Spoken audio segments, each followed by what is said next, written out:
Charge to experience.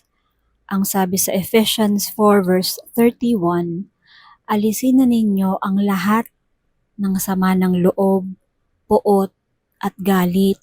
Huwag na kayong mambubulyaw, manlalait at mananakit ng damdamin ng kapwa. It is so easy to hate the one you used to love. Noong mahal mo pa siya, lagi kang nakangiti, inililibre mo, buong puso mong ibinibigay ang mga kaya mong ibigay sa kanya. Pero nung nagkasira na kayo, sumbatan at siraan na. Tuos ka ng tuos, kinikwenta mo lahat ng ibinigay mo sa kanya, lahat ng inilibre mo dahil tapos na. Huwag mo nang gawin yun. Basta na ibigay mo na, huwag mo nang isumbat at tuusin para hindi matanggal yung value. Hayaan mo na lang. Total, hindi na iyon maibabalik. And you will only add damage pag nanumbat ka pa. Huwag nang isisi sa iba ang naging mga kalungkutan kasi hindi ka naman mapapalungkot ng iba kung hindi ka pumayag. Lalo na kung minahal mo din yung taong yan. Kasi sabi nga, hindi ka naman masasaktan ng taong hindi mo mahal at hindi ka rin minahal. Charge all negative feelings to experience. At least, natuto ka. At yung mga natutunan mo sa experience na yon, huwag mo yang kalimutan, lalo na kung na-improve ka or naging mas stronger yung character mo. Kasi pwede mong baunin yan sa future o kung sa ano pa mang problema ang pwede mong harapin sa hinaharap. Yung mga nagastos mo, yung mga hirap mo, yung mga pagod mo, ituring mo na matrikula dahil naging mas marunong ka sa buhay. Choose to be better, not bitter.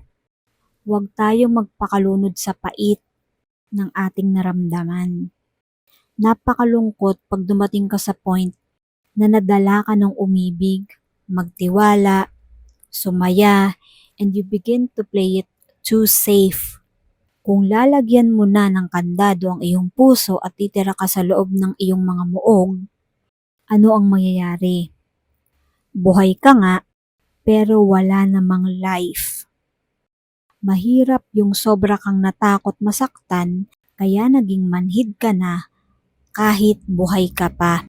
Ang ating mga trials na nararanasan, good, lalo na yung mga bad, yung masasakit, may itinuturo sa atin ang mga experience na yan.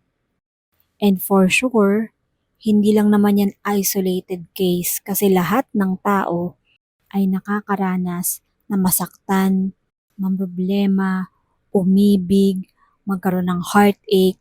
So hindi lang ikaw ang nakakaranas niyan. At yan ay nakakapagpatatag ng iyong pagkatao. At least, nalaman mo, marunong ka palang magmahal, kaya mo palang magbigay.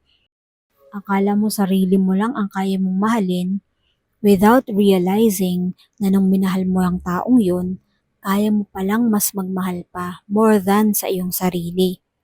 O kung may mga pagkakamali ka man na nagawa sa past relationship na yon, it's either friendship or romantic relationship, kung ano man yan, yung mga natutunan mo na huwag mo nang gawin sa hinaharap. Huwag magsasara ng puso because who knows if the best is still to come. Forgive others and yourself. Kasi wala namang perfect na buhay.